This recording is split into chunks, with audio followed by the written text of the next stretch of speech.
Assalamualaikum warahmatullahi wabarakatuh. Kembali lagi bersama saya belajar matematika bersama Ustadz Hilman. Oke, pada hari ini kita akan mempelajari operasi penjumlahan dan pengurangan bilang bulat kelas 6. Oke, silakan untuk teman-teman kelas 6 merapat untuk menyimak video ini ya. Ustadz kasih contoh. Di suatu hari ya, Jono ingin pergi ke mall. Dia ingin membeli sepatu baru ya, untuk dipakaikan ke sekolah. Nah, di mall Jono naik 2 lantai ya. Naik 2 lantai. Kemudian pada siang hari Jono naik lagi ya, 5 lantai karena lapar ya. Jono merasa lapar, jadi Jono naik lagi 5 lantai. Nah, di posisi lantai berapakah Jono tersebut ya, makan tersebut di posisi berapa jadinya? Oke, berarti di sini kita dapat menggunakan garis bilangan ya. Teman-teman ada yang tahu garis bilangan? Ya, garis bilangan itu seperti ini. Nah, ini namanya garis bilangan ya, teman-teman. Ya, di sini tengah-tengahnya 0 ya. 1 2 3 4 5 6 7 dan seterusnya. Dan kalau ke kanan ya, dan kalau ke kanan itu namanya apa? Positif. Dikatakan positif. Dan kalau ke kiri berarti negatif. Nah, berarti kalau ke kiri jadi ada negatif 1, negatif 2, negatif 3, negatif 4 dan seterusnya.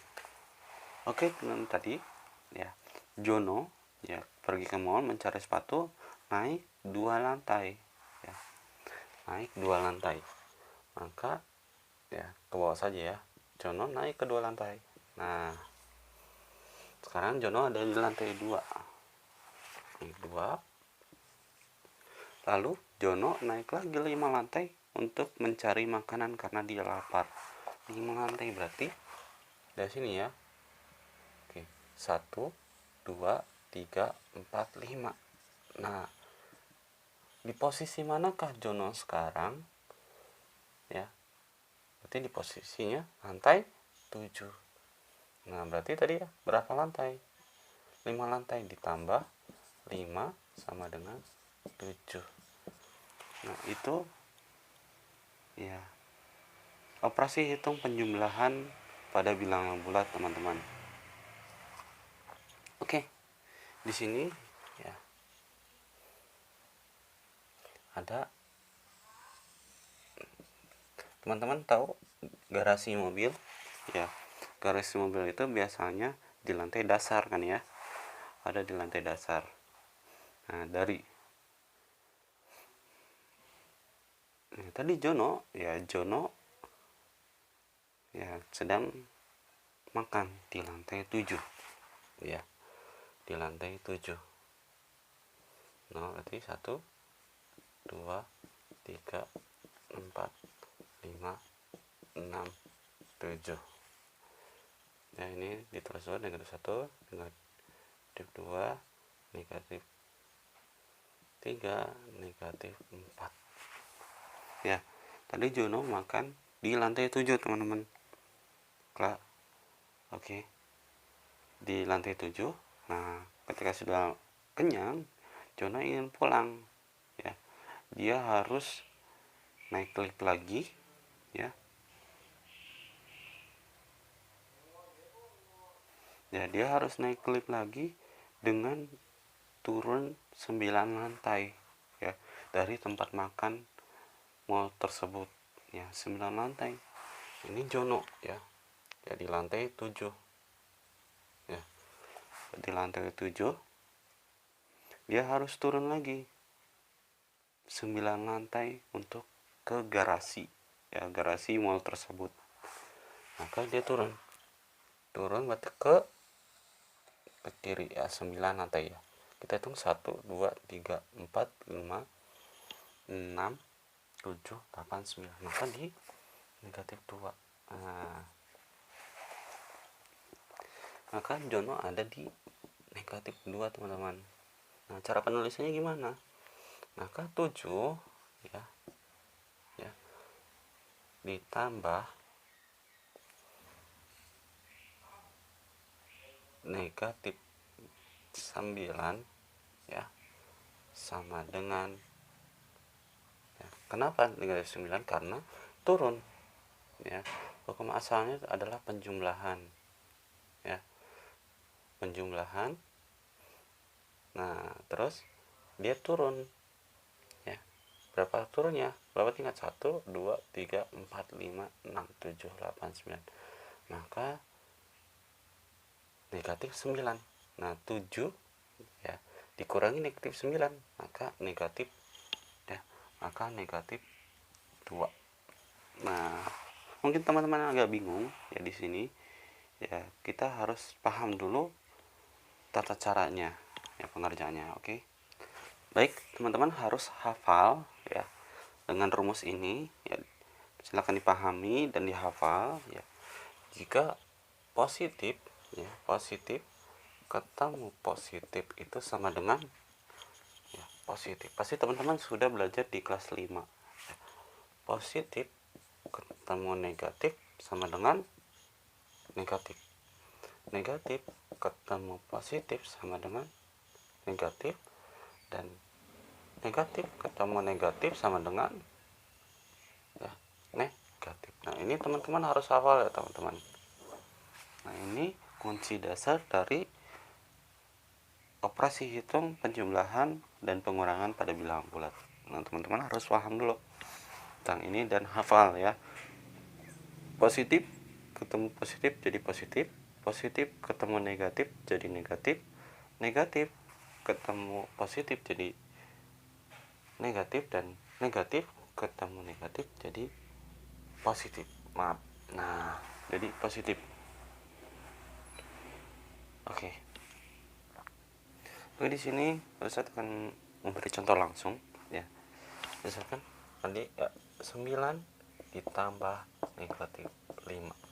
Nah, 9 ditambah negatif 5 teman-teman. Jadi gimana? Nah, yang ini pertemuan dulu ya, ditemukan dulu. Positif ketemu negatif jadi positif ketemu negatif jadi tadi apa? Negatif. Jadi negatif ya. Negatif. Jadi 9 negatif 5 sama dengan dikurangi 5 sama dengan 4. Ya. Ini nomor 1. Nah, kita coba. Nah, misalkan 9 ditambah ya negatif 13. Nah, pasti teman-teman sudah tahu ya, negatif 13. Nah, kita ini kan dulu positif ketemu negatif jadi negatif ya, jadi negatif. Nah, 9 13. Nah, teman-teman, di sini kalau misalkan dikuranginya lebih besar daripada yang dikurangin lebih besar daripada yang dikurang, maka hasilnya negatif ya. Maka hasilnya negatif, jadi 13. Langsung aja 13 dikurangi 9 jadi berapa? 4 ya. Maka hasilnya negatif 4. Itu teman-teman ya. Oke, contoh selanjutnya misalkan negatif 4 ya. Negatif 4 ditambah negatif 2. Negatif 4 ditambah negatif 2. Nah, kita lihat teman-teman.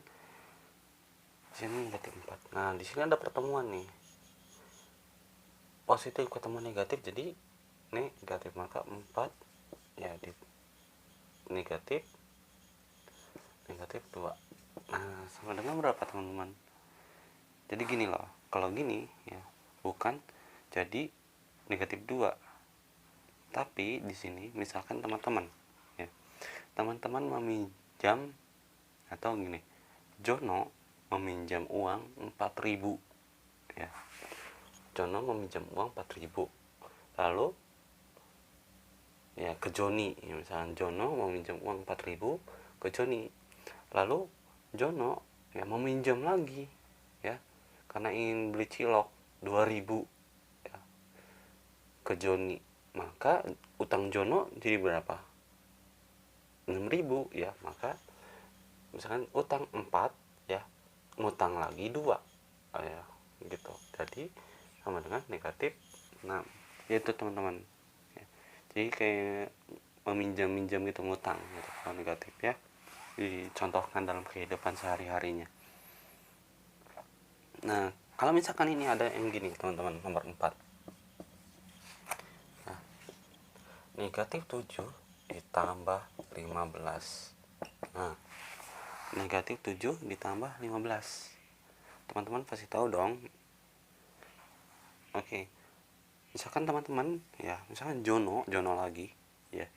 Jono utang ke Joni itu 7.000. Nah, waktu 2 hari yang lalu, dan besoknya Jono punya uang 15.000 untuk membayar Joni ya. Maka berapakah sisa uang Jono ya? Kan 7.000 utang Jono 7.000 dibayarkan dengan uang 15.000. Jadi uang Jono tinggal berapa? Ya, tinggal 8. Ya. Jadi kalau tadi kan pengurangan ya, pengurangan lebih besar ya. Itu dikurangin. Ya, hasilnya negatif. Dan kalau ini kalau yang dijumlahkannya lebih besar daripada yang dijumlah dengan ada tanda negatif ya, maka hasilnya akan positif ya di sini. Ya, teman-teman. Kalau misalkan yang dijumlahkannya lebih besar dari yang dijumlahkannya itu negatif, maka hasilnya negatif. Maka hasilnya positif ya, teman-teman. Oke, mungkin itu saja yang dapat Ustadz sampaikan. Silakan teman-teman belajar di rumah ya. Selamat belajar ya, tetap semangat. Jangan lupa ya, jika teman-teman waktunya belajar maka belajar. Jika teman-teman waktunya istirahat ya, jangan waktunya belajar dipakai bermain. Oke teman-teman, cukup sekian. Wassalamualaikum warahmatullahi wabarakatuh.